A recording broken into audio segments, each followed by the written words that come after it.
साथीहरु नमस्कार, स्वागत छ यहाँलाई 99% लोकसेवा युट्युब च्यानलमा।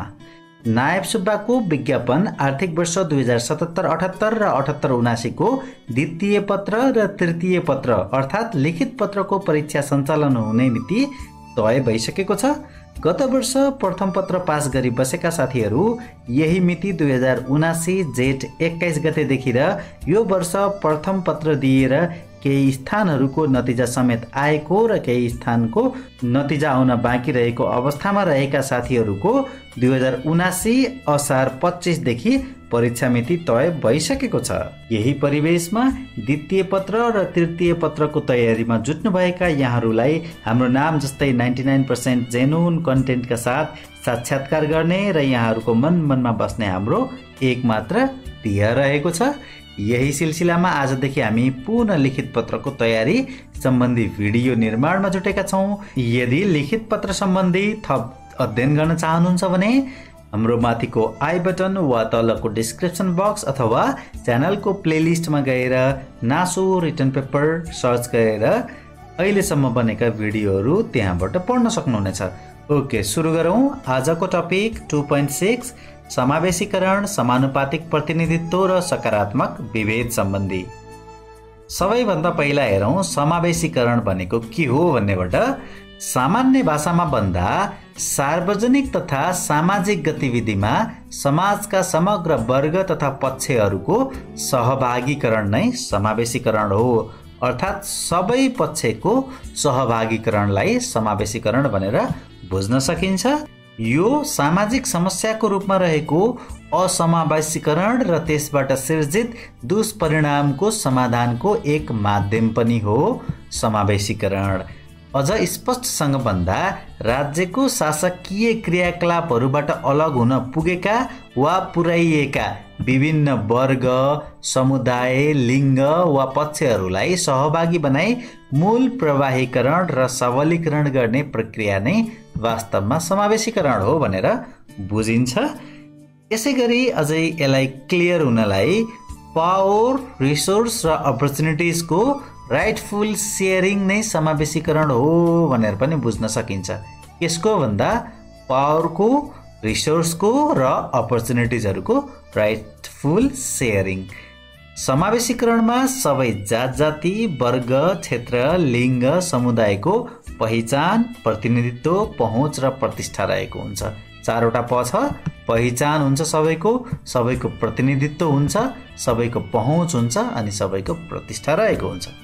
अब हामी हेर्छौँ समावेशीकरणका क्षेत्रहरू वा समावेशीकरणका आयामहरू के आयाम छन् त भन्दा राजनैतिक क्षेत्र वा राजनैतिक आयाममा राजनैतिक पदहरूमा आरक्षण दिन सकिने, समानुपातिक निर्वाचन प्रणाली आदिबाट राजनैतिक क्षेत्रमा समावेशीकरण अवलम्बन गर्न सकिन्छ भन्ने कुरा।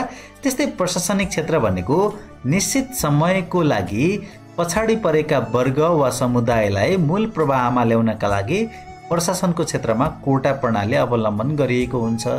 जस्तो 62-63 को आन्दोलन पश्चात नेपालको प्रशासनिक क्षेत्रमा अवलम्बन गरिएको प्रणाली कोटा प्रणाली, त्यो चाहिँ प्रशासनिक क्षेत्रको समावेशीकरण। त्यस्तै गरी शैक्षिक क्षेत्रमा महिला तथा पिछडिएका जात-जातिहरूको लागि शिक्षा प्रदान गर्न विभिन्न कोटा प्रणाली तथा छात्रवृत्तिको माध्यमबाट समावेशीकरण अवलम्बन गरिएको हुन्छ। त्यो भनेको शैक्षिक क्षेत्रको लागि। त्यस्तै गरी आर्थिक क्षेत्र भनेको भूमि सुधार, सम्पत्तिको समानुपातिक वितरण, कर प्रणालीको माध्यमबाट आर्थिक क्षेत्रमा समावेशीकरण अवलम्बन गरिएको पाइन्छ। जस्तै कि महिलाको नाममा जग्गा पास गर्दा 25 देखि 30% सम्म कर छुटको कुरा छ। त्यस्तै गरी महिलाको नाममा कम्पनी दर्ता गर्दा 35% कर छुटको व्यवस्था समेत रहेको कुरा आर्थिक क्षेत्रमा समावेशीकरण लागू भएको कुरा हो। त्यस्तै गरी सामाजिक क्षेत्र भनेको सामाजिक विभेदको अन्त्य गर्ने, रोजगारीमा आरक्षण प्रदान गर्ने जस्ता माध्यमहरूबाट सामाजिक समावेशीकरण अवलम्बन गरिएको हुन्छ। त्यस्तै भौगोलिक क्षेत्र भनेको निश्चित भूगोलको लागि मात्र विशेष कार्यक्रम तय गरी समावेशीकरणलाई जोड दिएको पाइन्छ। जस्तै पिछडिएका जिल्लाहरूलाई कोटा प्रणाली भन्ने। यसरी समावेशीकरणका क्षेत्रहरू भनेर भन्यो भने हामीले के लेख्न सक्छौँ भन्दा राजनैतिक क्षेत्र, प्रशासनिक क्षेत्र, शैक्षिक क्षेत्र, आर्थिक क्षेत्र, सामाजिक क्षेत्र र भौगोलिक क्षेत्र। यसमा थप एक्सप्लेन त हामी गर्न सक्छौँ नै। ओके, अब हामी हेर्छौँ समावेशीकरण गराउने माध्यम वा उपायहरू भनेको सङ्घीय शासन प्रणालीको माध्यमबाट समावेशीकरण गराउन सकिन्छ। कसरी गराउन सकिन्छ यसलाई हामीले आफ्नो तरिकाले एक्सप्लेन गर्न सक्छौँ।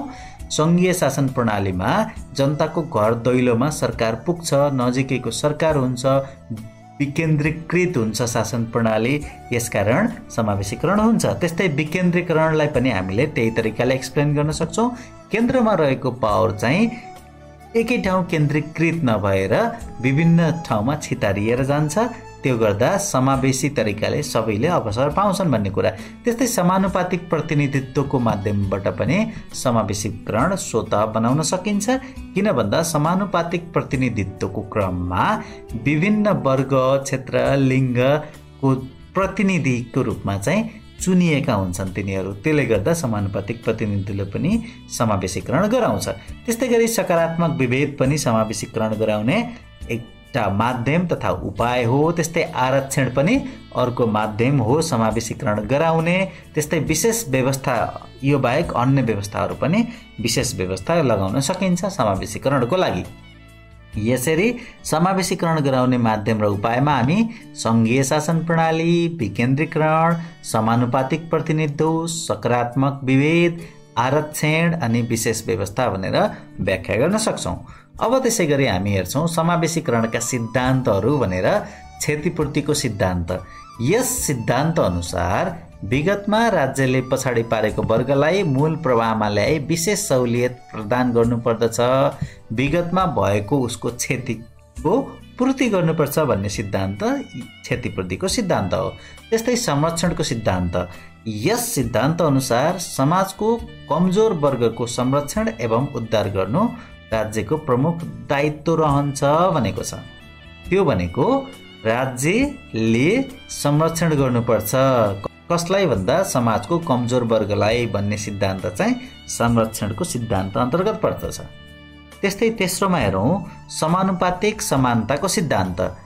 समाजमा जुन समुदायको जुन अनुपातमा उपस्थित छ उसले राज्यबाट पाउने सहुलियत एवं अधिकार सोही किसिमको समानता पाउनुपर्छ भन्ने चाहिँ समानुपातिक समानताको सिद्धान्तले भन्दछ। यो भनेको कस्तो हो भन्दाखेरि जुन समुदायको उपस्थिति जुन पर्सेन्टेजमा रहेको छ त्यही आधारमा उसले सेवा सुविधा पाउनुपर्छ भन्ने कुराहरू यसमा रहन्छ। त्यस्तै सामाजिक न्यायको सिद्धान्त।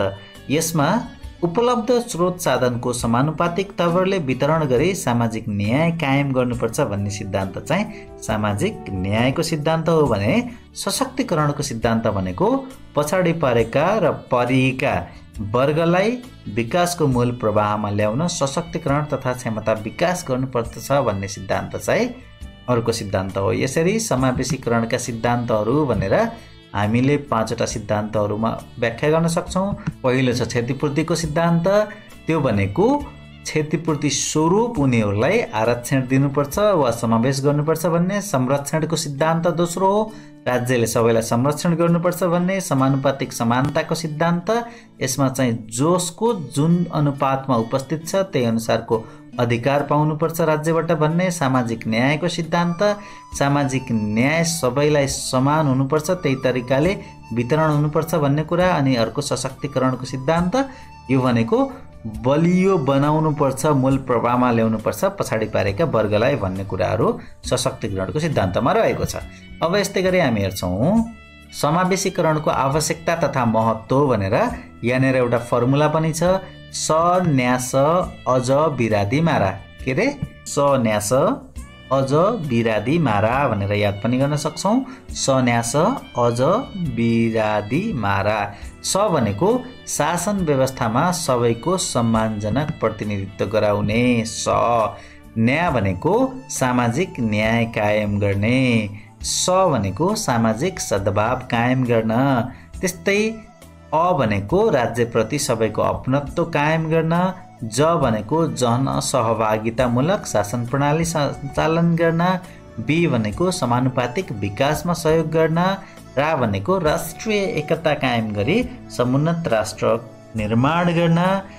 दी भनेको समाजमा दिगो शान्ति कायम गरी द्वन्द्व सिर्जना हुन नदिन, मा भनेको मानव अधिकारको प्रवर्धन गर्न र रा भनेको राजनैतिक स्थिरता कायम गर्न। यसरी समावेशीकरणको आवश्यकता किन भन्दा सम्मानजनक प्रतिनिधित्व, सामाजिक न्याय, सामाजिक सद्भाव, राज्यप्रति अपनत्व, जनसहभागिता, समानुपातिक विकास, राष्ट्रिय एकता, दिगो शान्ति, मानव अधिकार र राजनैतिक स्थिरता भनेको स न्यास अझ बिरादी मारा भनेर याद गर्न सक्छौँ।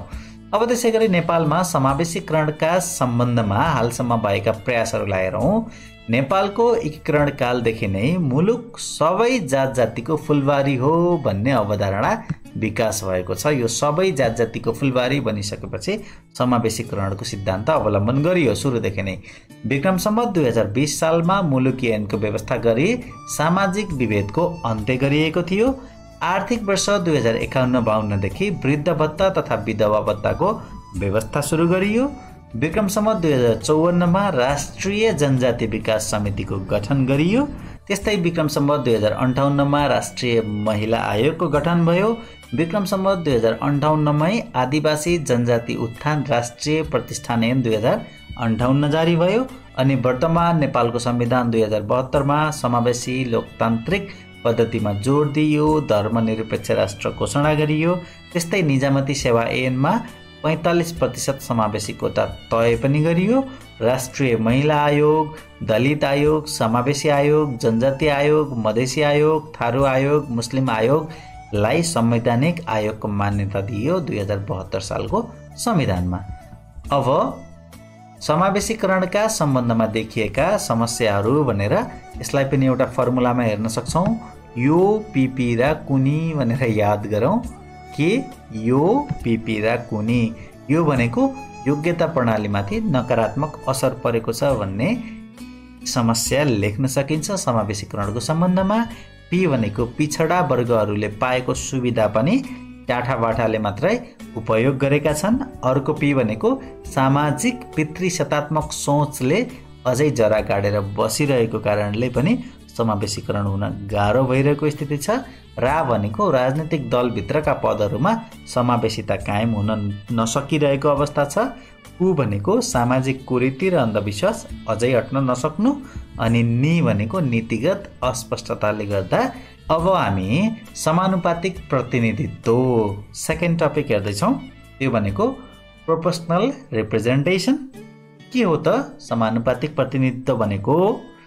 समानुपातिक प्रतिनिधित्व समावेशीकरणको एक महत्त्वपूर्ण माध्यम हो जसले देशका सबै वर्ग, जाति र पक्षहरूलाई राज्य निर्माणको मूलधारमा ल्याउँछ। समानुपातिक प्रतिनिधित्वले मूलतः यो निर्वाचन प्रणालीसँग जोडिएको विषय हो। बहुमतीय निर्वाचन प्रणालीका कमी कमजोरीहरूलाई सच्याउने वैकल्पिक प्रणालीका रूपमा समानुपातिक निर्वाचन प्रणालीको विकास भएको पाइन्छ। भनेको बहुमतीय निर्वाचन प्रणालीका केही कमी कमजोरीहरू रहन सक्छन्, त्यसलाई सच्याउनलाई समानुपातिक प्रतिनिधित्वलाई हतियारको रूपमा प्रयोग गरिएको पाइन्छ। यसलाई अझै क्लियर हुनलाई तेस्रो बुँदामा हेरौँ। यस पद्धतिलाई के पनि भनिन्छ भन्दा स क म भनेर भनिन्छ। एकदमै महत्त्वपूर्ण बुझ्नुपर्ने कुरा यति नै हो खासमा समानुपातिक प्रतिनिधित्वमा। स क म। स भनेको सबैलाई समेट्न सकिने, क भनेको अल्पमतको कदर हुने र म भनेको मत खेर नजाने। यसरी स क म हुन्छ यस पद्धतिमा। हाल विश्वमा 87 राष्ट्रहरूले समानुपातिक प्रतिनिधित्वलाई निर्वाचन प्रणालीमा अवलम्बन गरेको पाइन्छ। नेपालको सन्दर्भमा पहिलो पटक संविधान सभा निर्वाचन 2064 समानुपातिक निर्वाचन प्रणाली अवलम्बन गरिएको थियो। यसरी हामी समानुपातिक प्रतिनिधित्व भनेको के हो भन्दाखेरि सबै वर्ग, जाति र पक्षहरूलाई राज्य निर्माणको मूलधारमा ल्याउने एउटा उपाय हो। मूलतः यो निर्वाचन प्रणालीसँग जोडिएको छ। त्यसमा पनि बहुमतीय निर्वाचन प्रणालीका कमी कमजोरीहरूलाई सच्याउने कुराहरूले गर्दछ भने यस सिद्धान्त स क म छ। यस सिद्धान्त भनेको मुख्यतः सबैलाई समेट्न सकिने, अल्पमतको कदर हुने र मत खेर नजाने लोकतान्त्रिक पद्धतिको रूपमा लिइन्छ। हाल विश्वमा 87 राष्ट्रहरू रहेका छन् भने नेपालले पहिलो पटक 2064 सालको संविधान सभा निर्वाचनमा यस पद्धतिलाई अवलम्बन गरेको पाइन्छ। अब हामी हेर्छौँ समानुपातिक प्रतिनिधित्वको महत्त्व वा सबल पक्ष भनेको फर्मुला त्यही नै हो। स क म बिसनी स भनेको यस पद्धतिमा सबैलाई समेट्न सकिन्छ। क भनेको यो प्रणालीमा बहुमतको निरङ्कुशता हुन पाउँदैन, अल्पमतको पनि कदर हुन्छ। अनि म भनेको यस निर्वाचन प्रणालीमा खसेको मत खेर जाँदैन। बहुमतीय निर्वाचन प्रणालीको केही कमजोरीका कुरा गर्यौं भने कुनै पार्टीले 100 मत मध्ये 40 मत लिएर जितेको हुन्छ। अन्य पार्टीहरूले कति लिन्छन्? 20, कसैले 15, कसैले 18, कसैले 13, कसैले 12 लिएका हुन्छन्। तर 40 ल्याउनेले जित्यो भने पनि 60% त त्यो बाहेक अन्य पार्टीले लिएका छन् नि।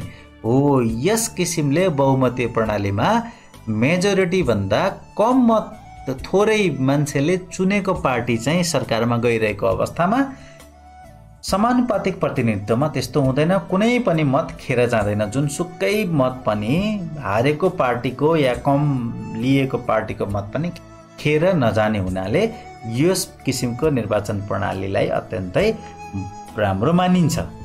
अब त्यस्तै गरी बी भनेको यो प्रणालीमा निर्वाचन क्षेत्रको विवाद नै हुँदैन, किनकि सम्पूर्ण देशलाई नै एक निर्वाचन क्षेत्र निर्धारण गरिन्छ।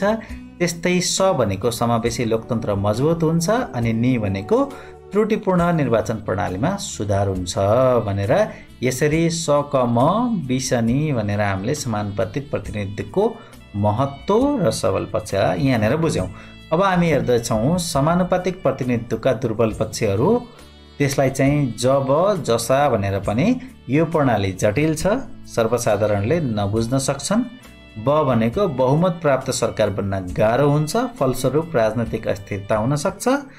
ज भनेको प्रतिनिधि र जनताबीच सम्पर्क नै हुन पाउँदैन। यो प्रणालीमा सिधै पार्टीलाई भोट गरेको हुनाले प्रतिनिधिको हुन् जनतालाई थाहा समेत हुँदैन।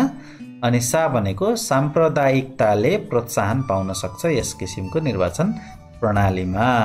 अब हामी हेर्छौँ समानुपातिक निर्वाचन प्रणालीका प्रकारहरू खास गरी 2 प्रकारका रहेका छन्। पहिलो हो सूचीमा आधारित निर्वाचन प्रणाली। यस निर्वाचन प्रणालीमा सम्पूर्ण देशलाई एक निर्वाचन क्षेत्र कायम गरिन्छ। मतदानमा व्यक्तिलाई नभए पार्टीलाई भोट गरिन्छ। देशभरबाट खसेको मतलाई एकै ठाउँमा सङ्कलन गरिन्छ। प्राप्त मतको अनुपातको आधारमा सूचीमा रहेका उम्मेदवारहरू निर्वाचित भएको घोषणा गरिन्छ। 2064 को निर्वाचन, 2068 को निर्वाचन र 2074 को निर्वाचनमा समानुपातिक तर्फ यही प्रणाली अवलम्बन गरिएको हो भने अर्को प्रणाली छ एकल सङ्क्रमणीय मत प्रणाली। यसमा निर्वाचनमा मतदाताले आफ्नो मत प्राथमिकताका आधारमा दिने र सोही आधारमा उम्मेदवारको छनौट हुने प्रणाली हो। यो प्राथमिकताको आधारमा छनौट गरिन्छ। कम मत प्राप्त गर्नेहरू क्रमशः सूचीबाट हटाइन्छ। खास कोटा पार गर्ने उम्मेदवारहरू चाहिँ विजयी हुन्छन् एकल सङ्क्रमणीय मत प्रणालीमा। यसको प्रतिपादन थोमस हेयरले गरेका हुन् अनि डेनमार्कका प्रधानमन्त्री कार्ल एन्ड्रोले यसको प्रयोग गरेपछि यसको प्रचार व्यापक भएको हो एकल सङ्क्रमणीय मत प्रणालीको। अब हामी सकारात्मक विभेदको बारेमा हेर्छौँ। यो अन्तिम टपिक हो। सकारात्मक विभेद भनेको के हो भन्दा 3वटा स्टेटमेन्टमा यसलाई क्लियर बनाऊ। वञ्चितमा परेका र पारिएका वर्ग समुदायलाई विशेष लाभ पुग्ने गरी समता कायम गर्न गरिने अस्थायी प्रकृतिको सकारात्मक पक्षपात नै सकारात्मक विभेद हो भनेर यसरी ध्यान दिनुपर्ने भनेको वञ्चितमा परेका वा पारिएका वर्ग समुदायलाई विशेष लाभ पुग्ने गरी समता कायम गर्न गरिने अस्थायी प्रकृतिको सकारात्मक पक्षपात, अस्थायी प्रकृतिको सकारात्मक पक्षपात नै सकारात्मक विभेद हो। सकारात्मक विभेद मूलतः विगतको भेदभावपूर्ण व्यवहारबाट सृजित परिणामलाई सच्याउन तथा क्षतिपूर्ति गर्न वर्तमानमा अघि सारिएको नीति हो। सन् 1896 मा अमेरिकामा भएको गोरा र काला बीचको आन्दोलन पश्चात they are equal but separate भन्ने कानुनी सिद्धान्त प्रतिपादन भएपछि सकारात्मक विभेदको प्रथम प्रयास भएको हो। आरक्षण वा कोटा प्रणाली सकारात्मक विभेदका लागि साधन हुन् भनेर हामी सकारात्मक विभेदलाई बुझ्न सक्छौं। अब सकारात्मक विभेदका सबल पक्षहरू या फाइदाहरू भनेर ब क द अन्याय, ब क द अन्याय भनेर ब भनेको वञ्चितमा पारेको समुदायको प्रतिनिधित्व हुन्छ, बी भनेको विगतको भेदभावको क्षतिको परिपूर्ति हुन्छ, क भनेको कमजोर वर्गको स्तर उन्नति हुन्छ, द भनेको सामाजिक द्वन्द्व कम हुन्छ, अ भनेको शासन प्रणालीमा अपनत्वको भावना विकास हुन्छ, न्याय भनेको सामाजिक न्यायको प्रवर्धन हुन्छ। यसरी सकारात्मक विभेदका फाइदाहरूमा हामी ब क द अन्याय, ब भनेको वञ्चितमा पारेका, बी भनेको विगतको भेदभावको क्षति, क भनेको कमजोर वर्गको स्तर उन्नति, द भनेको सामाजिक द्वन्द्व, अ भनेको शासन प्रणालीमा अपनत्व, न्याय भनेको सामाजिक न्यायको प्रवर्धन हुन्छ। त्यस्तै सकारात्मक विभेदका दुर्बल पक्षहरू पनि रहेका छन्। यो के हो भन्दा यो प बी गुणै भनेर हामी याद गर्छौं। यो प बी गुणै भनेर यो भनेको योग्यता प्रणालीलाई कमजोर पार्न सक्छ। यसले प भनेको परनिर्भरता बढाउन सक्छ। त्यस्तै सामाजिक विभाजन हुने डर समेत हुन्छ। गु भनेको गुणस्तर कमजोर हुन सक्छ। नै भनेको योग्य वर्गमा नैराश्यता उत्पन्न हुन सक्छ भनेर सकारात्मक विभेदका दुर्बल पक्षहरू उल्लेख गर्न सक्छौं। अब हामी आरक्षण र सकारात्मक विभेदको बारेमा भिन्नता हेर्छौं। यो अत्यन्तै महत्त्वपूर्ण हो। एक पटक सोधि पनि सकेको छ क्यारे। सकारात्मक विभेदको लागि साधन हो आरक्षण। आरक्षण भनेको सकारात्मक विभेदको लागि साधन हो भने सकारात्मक विभेद चाहिँ राज्यको साध्य हो। सकारात्मक विभेदमा पुग्नको लागि अवलम्बन गरिने उपाय चाहिँ आरक्षण हो। पहिलो स्टेटमेन्ट। दोस्रो, संख्यात्मक समावेशीकरणमा जोड दिन्छ आरक्षणले। कतिजना कुन ठाउँमा कसरी चाहिँ उनीहरूलाई समावेशीकरण गर्न सकिन्छ भन्ने आरक्षणको ध्येय हुन्छ भने गुणात्मक समावेशीकरणमा जोड दिएको हुन्छ सकारात्मक विभेदले। कसरी चाहिँ राम्रो गर्न सकिन्छ, सबैलाई समावेश गर्न सकिन्छ भन्ने चाहिँ सकारात्मक विभेदले गर्दछ। त्यस्तै आरक्षणले निश्चित कोटा छुट्याउने गरिन्छ आरक्षणमा भने सकारात्मक विभेदमा कोटा भन्दा पनि कार्यक्रमहरूलाई ध्यान दिइन्छ। सकारात्मक विभेद भनेको कार्यक्रमहरूलाई ध्यान दिइन्छ। त्यस्तै आरक्षण भनेको यो अल्पकालीन उपाय हो कुनै पनि समावेशीकरणको लागि भने सकारात्मक विभेद चाहिँ दीर्घकालीन उपायका रूपमा उल्लेख गर्न सकिन्छ। ओके, यतिन्जेल हेरेर र सुनेर साथ दिनुभयो। यहाँहरू सम्पूर्णलाई धेरै धेरै धन्यवाद। यहाँको आगामी पल अध्ययनमै बितोस्।